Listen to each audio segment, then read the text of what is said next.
Hey, friend, thanks for being here. Look, we're going to talk about Jimmy Cliff's legacy in just a moment. And something that really stuck with me from this conversation is the way that Sonja is going to tell you about how when The Harder They Come, the movie came out, I mean, people were like ripping the hinges off the doors to be able to just get into the theaters. Did not tell you I was going to be famous one day. That's how influential Jimmy was and his legacy was in terms of not just bringing reggae, but also bringing Jamaica to the world. I really enjoyed this conversation. I hope you do too. On to it. Many rivers to cross, but I can't seem to find my way over. That is Many Rivers to Cross. That is an iconic song from reggae legend Jimmy Cliff. Jimmy Cliff died this week. He was 81 years old. Look, no serious conversation about reggae can take place without acknowledging Jimmy Cliff's gigantic contributions to the genre. So that's the thing that we are going to do today. So joining me now to take a look at his legacy, University of West Indies professor Sonja Stanley Niaah and culture critic Danae Peart. Both of you, Sonja, Danae, welcome to the show. Thanks for having us. Thank you so much for having me. Yes, of course. Sonja, I'll start with you. We just played a bit of Many Rivers to Cross there. This is a signature song for Jimmy Cliff. What was your reaction when you heard that Jimmy Cliff had died? Just a weight of sadness. Jimmy Cliff has been so influential on certainly my days of growing up in Jamaica. My parents were party people. We always were playing music, reggae music in particular. And Jimmy Cliff, I met, I've worked with him. So there is tremendous loss that's felt all over the nation, all over the world, actually. Mm-hmm. Danae, what about you? What role did Jimmy play in your sort of musical education? So the thing is, as I reflected on his passing, which really saddened me, and I was grieving almost like I lost a favorite uncle who I didn't meet. And I realized that he was the soundtrack to my life. So there are core memories being unlocked as I think about Jimmy Cliff, like growing up in Jamaica in primary school. You know, Bongo Man was a dance recital song for most of the dance groups in my primary school. Then, you know, as I aged, appreciating the inspiration, the connection that his words, his lyrics meant to me, like bringing me through some hard times. I'm talking about Many Rivers to Cross. I'm talking about all those kinds of emotions that come when you listen to a Jimmy Cliff song, but also the fact that he was, you know, the soundtrack for many people's lives. He was a global icon. And I really am grieving and hoping that we can really situate storytelling of reggae music, of Jamaican culture. I appreciate the way that this resonates for both of you in a deeply sort of personal sense. Like you hear about this loss and it feels like you lost somebody who's really close to you, somebody you sort of grew up with. My pal Tom Powers spoke with Jimmy Cliff a few years ago on Q, and he asked him what reggae music meant to him. Have a listen. Well, reggae, you know, is the cry and the joy of the poor people. The upper class people in Jamaica were able to jump on a plane and go to Miami and buy whatnot. But we in the lower class, what we had was the music that we created and the halls, which is called dance hall, the halls that we played the music in where dances were held. So it means that to me, and it still means that to me. The cry and the joy of the people. The cry for justice, the cry for identity, the cry for recognition, and the joy to be among your people. The cry and the joy of the poor people. One of the things that Jimmy Cliff is credited with doing is bringing reggae to the world, bringing Jamaica to the world with it at the same time. But it's not a thing that just kind of happened easily, right? Like there's something about this process that, even the song that we actually played earlier, right? Like Many Rivers to Cross, it is a nod to the hardship that Jimmy Cliff faced as he was trying to bring reggae music to the UK. Sonja, I want to ask you, what would you say was his breakthrough moment back then in terms of actually succeeding to do this? Many persons know that Jimmy Cliff had a career. Certainly, he was performing from the age of 6 in the church and so on. But by the time we got to the 1970s, 1972, we saw breakthrough with the film The Harder They Come. I'm looking for work. I can do anything, anything. You can't stay here, because I can't help you. I could make a record.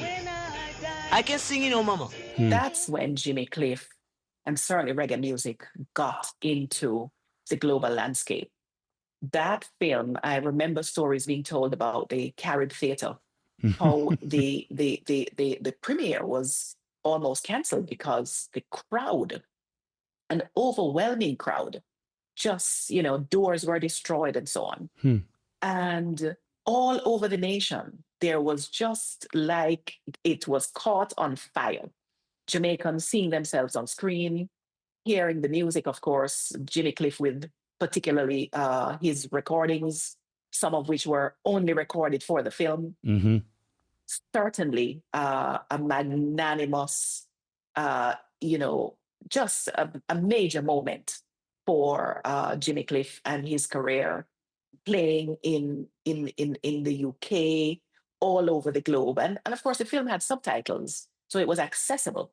Jimmy's breakthrough really came, international breakthrough really came with the film The Harder They Come. Let's hear a little bit more of Jimmy Cliff's music while we have this conversation right now. You can get it if you really want, but you must try. Try and try. Try and try. I can see clearly now the rain is gone. It's gonna be a bright, sunshiny day.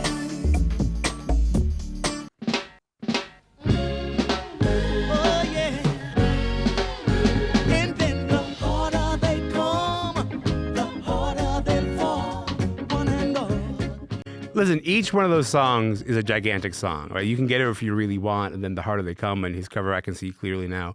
Sonja, you talked about the movie, The Harder They Come, and so Jimmy Cliff plays himself, right? He's the lead character in this. He plays Ivan in this groundbreaking movie. He's a young aspiring musician. He's turned fugitive because he's corrupted by the big city politics of Kingston, Jamaica. When you think about this character, Danae, and the role that he played, what do you think it is about his portrayal that resonated with so many people in that movie?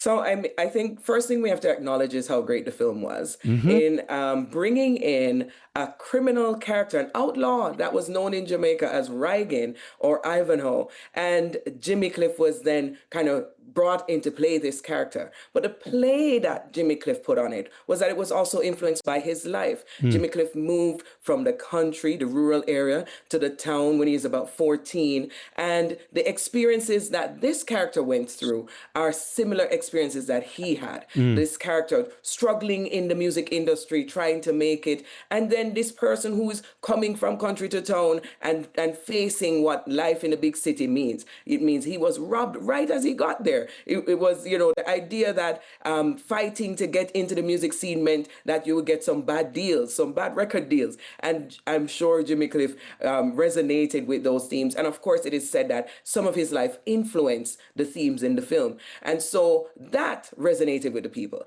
The people in Jamaica were like, I know that person. I know that person who's been down pressed.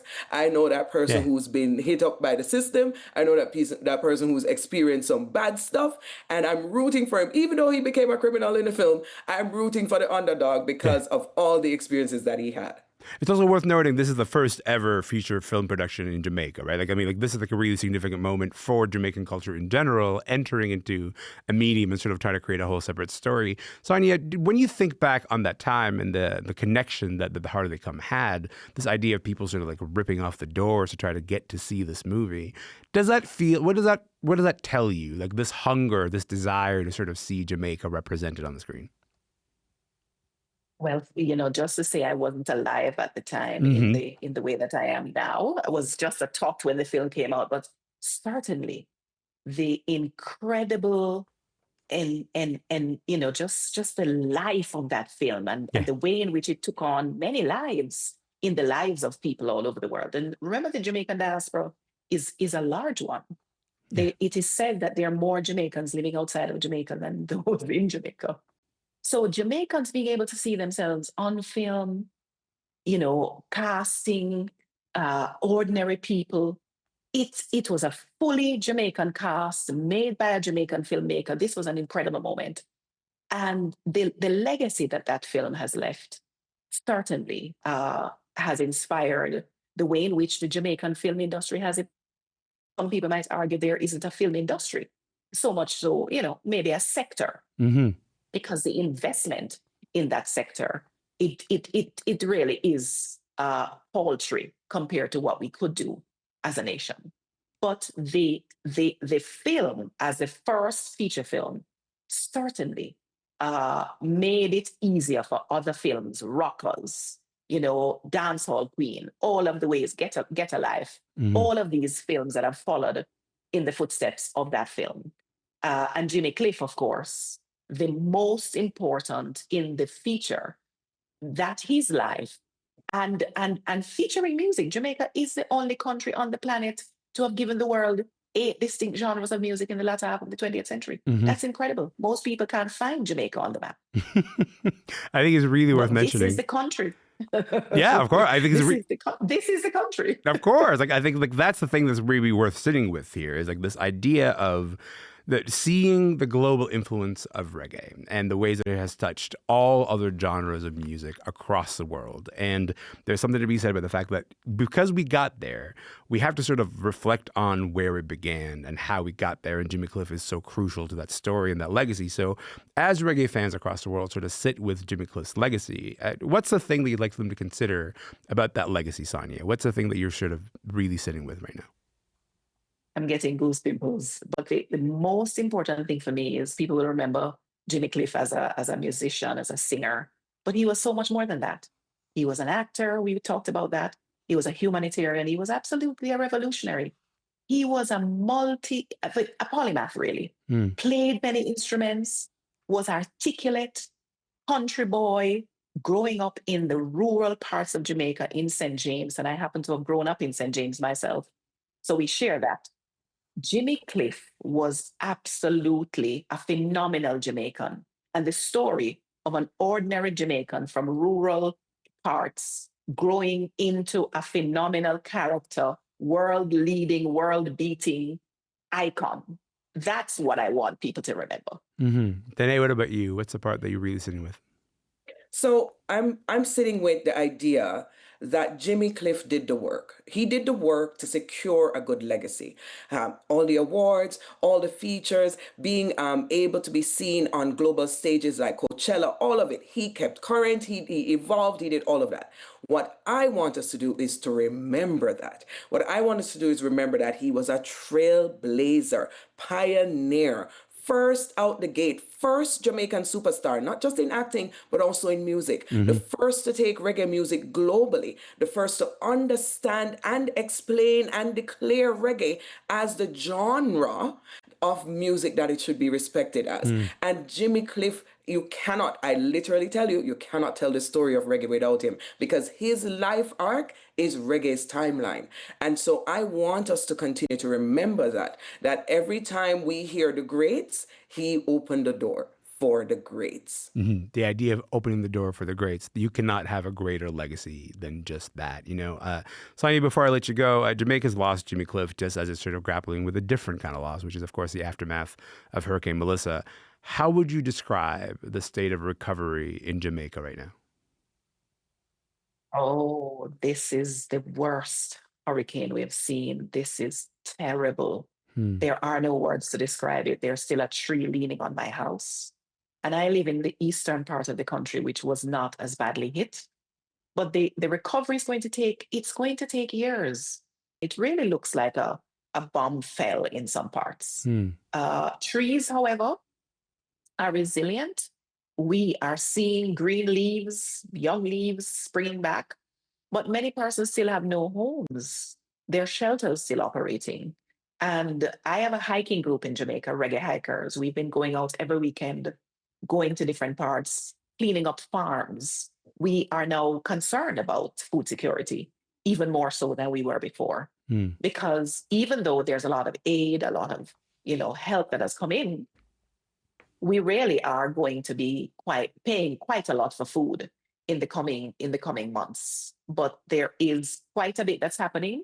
So I would say we're probably about 10% of the way. We've got electricity back. Some parts, with internet and so on.